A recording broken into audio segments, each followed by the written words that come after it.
Emily came into my life when everything felt calm.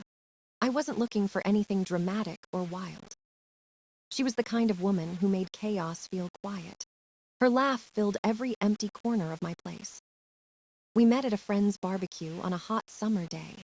She joked about my overcooked burger and smiled. That smile got me. Straightforward, honest, no games. I hadn't realized how much I needed that. We started dating right away. Coffee turned into dinners. Dinners turned into weekends together. Before I knew it, her toothbrush was in my bathroom. Her jacket hung beside mine. It felt right. Too right, maybe. But when something feels easy, you don't question it. You lean in. You build around it. You believe you finally got it right this time. 8 months later, she moved in. My friends said it was fast, but I didn't care. We had a rhythm that worked. I woke early for work. She brewed coffee and kissed me goodbye. Evenings were quiet. We'd cook together, laugh about small things, talk about plans. It wasn't perfect, but it was ours. I thought love didn't have to be complicated. Then Ryan started coming around more often. My younger brother, my opposite in every possible way. He had charm, that easy grin that made people forget his flaws. He bounced from one big idea to another. Crypto, fitness coaching, photography, promoting bars. Every time he failed, he called me. I always answered, always helped. Because that's what brothers do. That's what I kept telling myself. When he met Emily, I thought it was good. She could help him grow up a little. She laughed at his jokes, said he was fun. He just needs direction, she told me once. I didn't see it then, but something shifted. The air between them changed. Ryan started dropping by unannounced, always when I was busy or still at work. He'd say he needed advice, or that he was bored, or that Emily said it was fine. I brushed it off. I trusted them both, family and love, what could go wrong? Sometimes, I'd come home to find his jacket on the couch. Emily would say he stopped by for coffee. I believed her, every single time. She mentioned Ryan's new idea over dinner, smiling like it mattered. I'd nod and change the subject. I didn't want to sound jealous or controlling. That's not who I was. I was the calm one, the reasonable one. I told myself she was just being supportive, that Ryan finally had someone who saw his potential. But the jokes started, inside jokes, ones I wasn't part of. Sometimes I'd walk in and they'd stop talking, just silence and quick smiles. It felt strange, but I ignored it. You don't want to believe bad things about people you love. Trust blinds you. It makes you rationalize the cracks until they turn into canyons.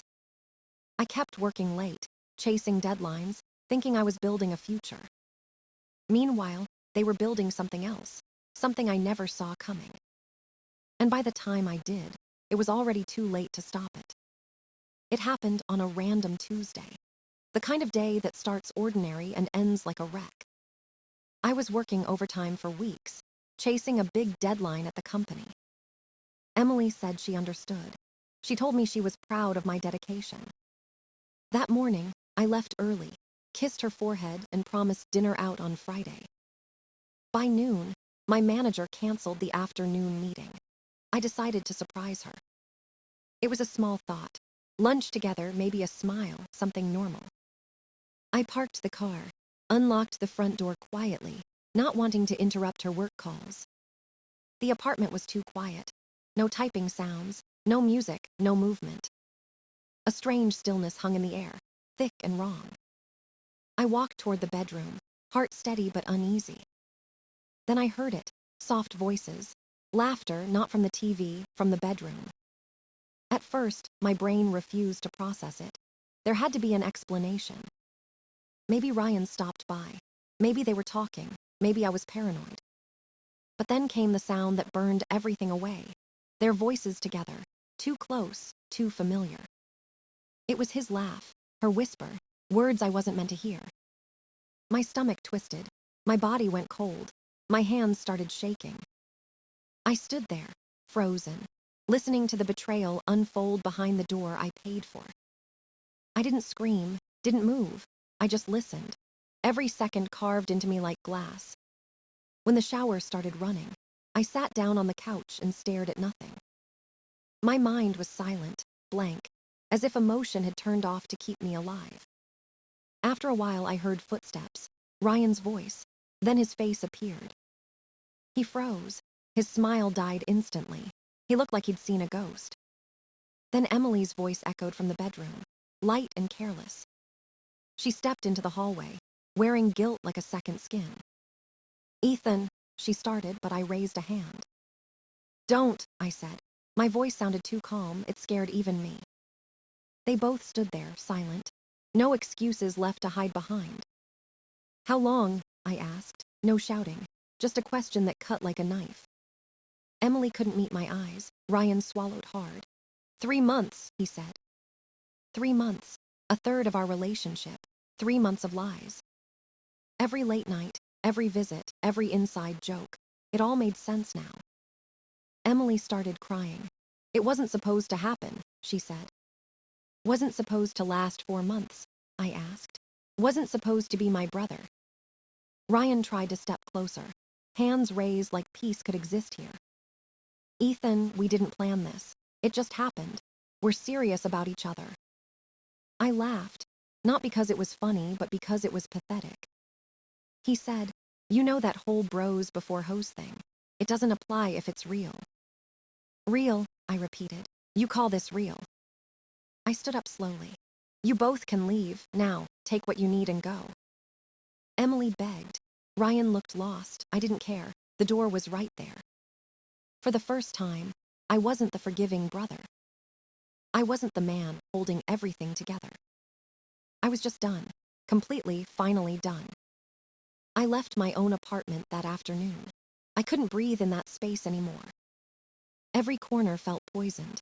Every sound echoed with what I'd heard. I drove with no destination, ended up at my best friend Alex's place. He opened the door, took one look at my face, and didn't ask a thing. Just handed me a beer, turned on the TV, and let silence do the talking. We played video games for hours without speaking.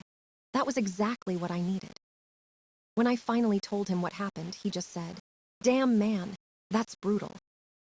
Then he asked what I was going to do. I told him, "Nothing, I'm cutting them out." No revenge, no screaming, no begging for explanations. Just gone. Alex nodded like he understood.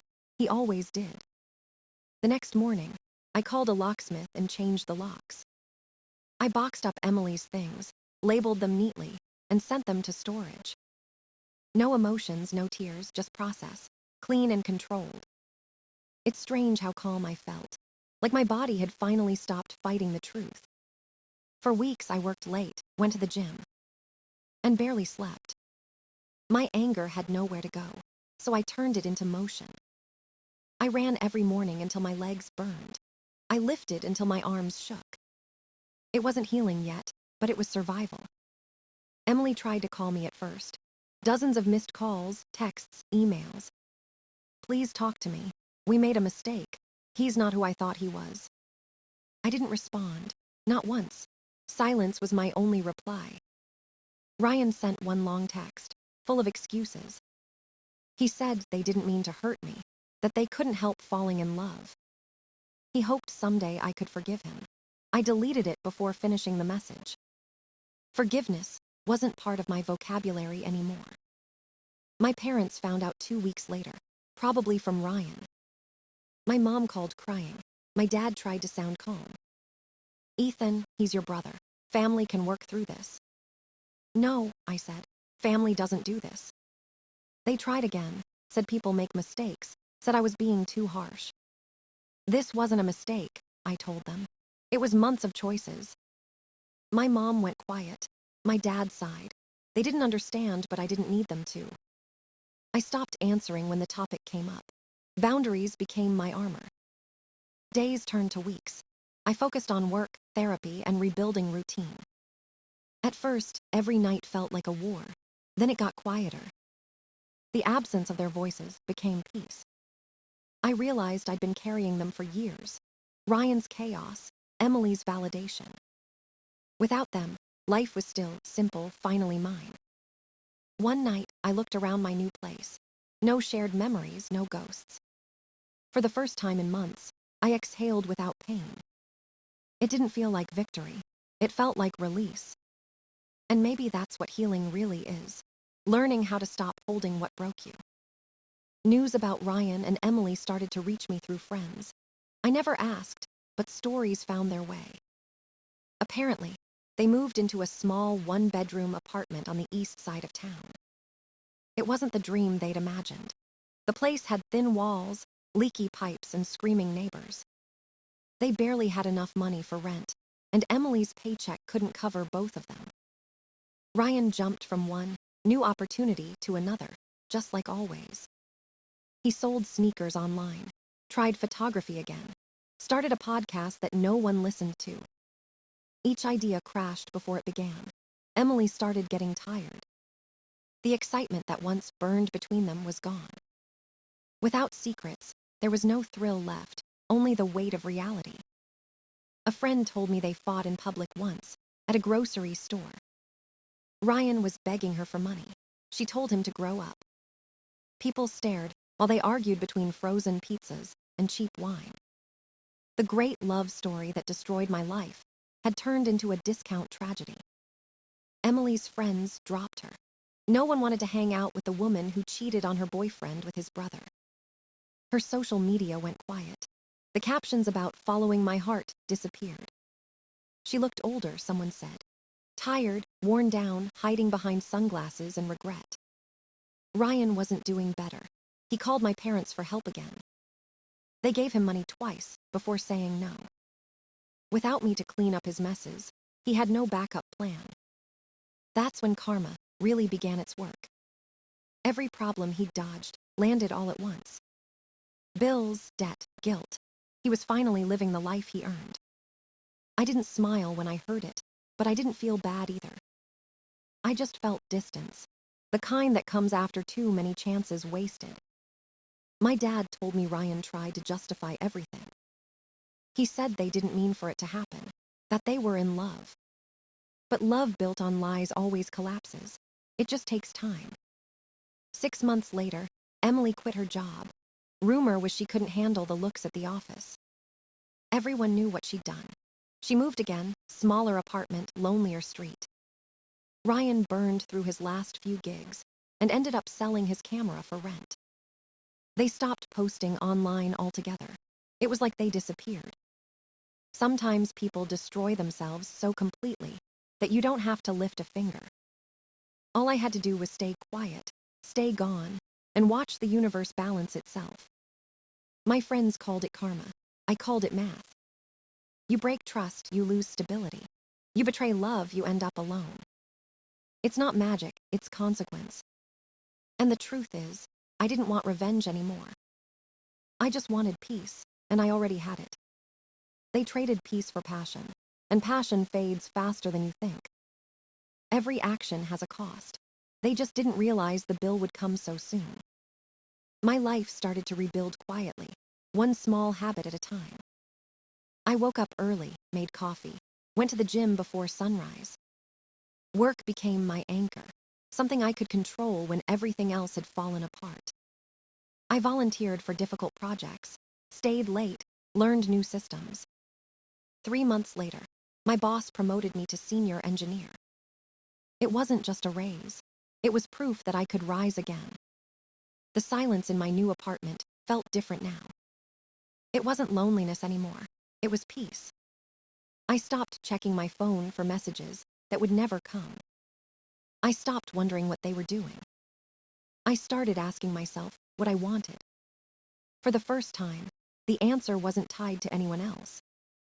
I wanted growth, movement, purpose. So I joined a hiking group on weekends. That's where I met Sarah. She was grounded, confident, kind. She didn't ask about my past right away, and I didn't offer it. We talked about music, books, food, and every conversation felt easy. No guessing games, no hidden tension, just calm honesty.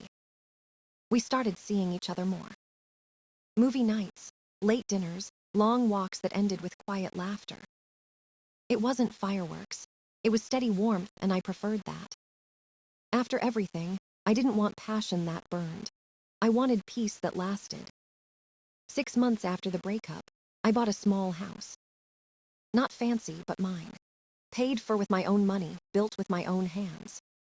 I spent weekends tearing down walls, sanding floors, learning to tile from YouTube. Every bit of dust felt like therapy. Every nail meant progress. I painted the walls light gray. I built a small garden in the back. For the first time in years, I felt proud of something that was just mine. No shared memories, no ghosts of betrayal, just space to breathe. Sarah helped pick out furniture, but never tried to take over. She understood that this was part of my healing. We laughed a lot during those weekends, usually about my terrible painting skills. It felt real, not forced. Sometimes she'd stay over, and I'd wake up before her, just watching her sleep. Not with fear, not with doubt, but with gratitude. I joined a local soccer team on Sundays. We weren't great, but it didn't matter. It was about showing up, sweating, laughing, living again. I reconnected with friends I'd ignored during my last relationship. We started poker nights. No drama, just banter and bad jokes. I realized how much I'd missed simple connection. My mental fog lifted. The anxiety that haunted me was gone. I slept better. I smiled more. One night, sitting on my porch with a beer in hand, I finally exhaled. The peace I'd been chasing had been waiting all along, right inside me. I just had to stop giving it away to people who didn't deserve it. It had been a year since the day everything fell apart. Life felt different now, slower, quieter, but in the best way. Then one afternoon, I ran into Ryan at the grocery store. I didn't plan it. I was just grabbing milk and coffee. He looked thinner, older, like life had finally caught up to him. His clothes were wrinkled, his eyes hollow, his smile gone. For a second, we just stood there, frozen between the aisles. He opened his mouth to speak, but I didn't let him. I walked right past him, not a word, not even a glance back. It wasn't anger anymore. It was nothing. And nothing felt powerful. He didn't exist to me, not as a brother, not as anything. Later, my mom called. She couldn't help herself. She said Ryan and Emily had broken up. Apparently, it was ugly. Screaming, blame, regret, everything they'd earned. Emily moved back with her parents. Ryan moved home too. Both miserable, both lost, both facing the life they built together. My mom's voice cracked. She said he wanted to apologize. She asked if I could give him another chance. Tell him not to bother, I said. I'm not interested. Ethan, she whispered. He's your brother. He made a mistake. No, I said. He made hundreds of mistakes, one for every lie he told. She went quiet, but I could feel her disappointment through the phone. I didn't care. I'd spent years being the understanding one. Now I was free from that role. She said Ryan was struggling. I said, good. It slipped out sharper than I meant, but I didn't take it back. Because it was true. He deserved to face the consequences, not my forgiveness. I wasn't punishing him. I was simply done saving him. People think closure comes from forgiveness. Sometimes closure comes from silence. I hung up, sat on the porch, and let the night settle in. Sarah joined me, handed me a drink, didn't ask anything. She knew I didn't need words, just presence. We watched the sky fade to orange, then blue, then black. For the first time, I realized I wasn't angry anymore. Not even hurt, just free. Ryan and Emily were ghosts now, echoes of another life. They chose their path, and I chose mine. And mine was peaceful, steady, full of purpose. Weeks later, my dad admitted he finally understood my choice. He said he'd enabled Ryan too long, always cleaning up his messes. He wished he had taught him accountability sooner. I didn't say I told you so, I just nodded. Some lessons come the hard way. I looked around at my home, at the life I'd built from ashes. It wasn't revenge, it wasn't victory, it was clarity. Sometimes the best justice isn't destruction, it's indifference. They destroyed themselves. And I just kept living. Peace is the loudest silence you'll ever hear. Time passed, and life found its balance again. I didn't think about Ryan or Emily anymore. Their names stopped echoing in my mind. The anger, the sadness, even the memories lost their sharp edges. I woke up one morning and realized I was free. Not just from them, but from everything they represented. The guilt, the weight, the need to fix what I didn't break. I stopped waiting for closure because I already had it. It came the moment I chose peace over pain. The world didn't owe me justice. I created my own. Ryan was still lost, still chasing shortcuts. Emily was still searching for love that wouldn't stay. And me, I was home, building something real from the ground up. A quiet life, a solid heart, no ghosts left to haunt it. Sometimes karma doesn't need your hand to guide it. You just have to move aside and let it work. They reaped what they planted. I rebuilt what they burned. And in the end, that was enough. Peace, after all, isn't found in revenge. It's found in letting go and never looking back.